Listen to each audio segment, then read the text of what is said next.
याद आ रे बचपन की याद आ रे। सिंगर रॉकस्टार मुकेश गुज्जर सबाई बोझ म्यूजिक बाय देव स्टूडियो सवाई बोझ।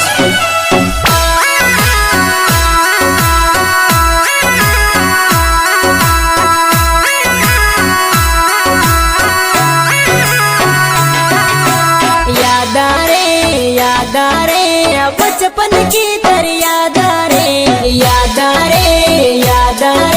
घड़ी सता मन याद आ रे। बेवफा तारो नाम ना लेऊं तारी गणी ना आऊं ताने दिल सू दूरी करूं।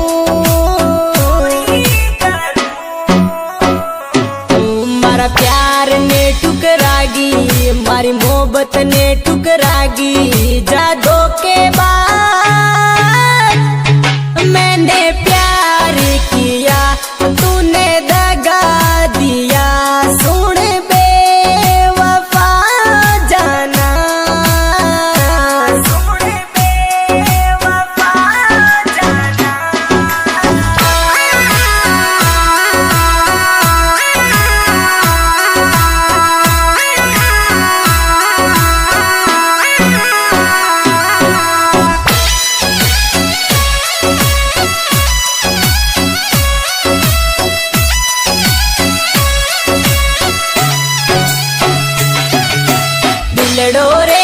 दिलड़ो रे उड़ो बिरे मरी जाना ये दिलड़ो ये गणो रवे मरी जाना ये। सुन सोना बाबू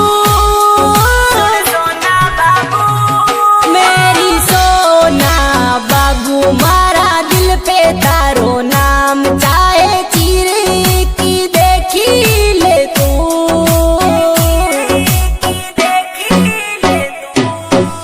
मोहब्बत सच्ची की दी तू अध पीछे छोड़ दी। सुन जाना ये टूटा दिल की दुआ मैं देऊं बधुआ तू भी याद कर ली जाना। तू भी याद कर ली जाना।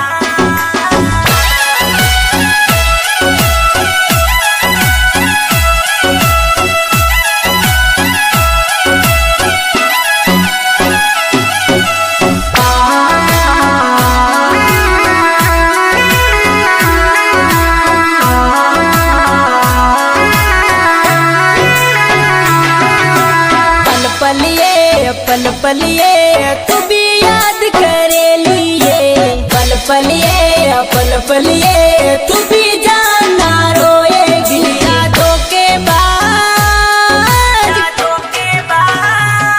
आज मैं रोऊं कल तू भी रोएगी। ताने जिंदगी मालूक में करूं हमारी लाइफ तू भी गाड़ी हमारी जिंदगी तू भी गाड़ी। सुन जानिया मैंने आंसू पिया खून का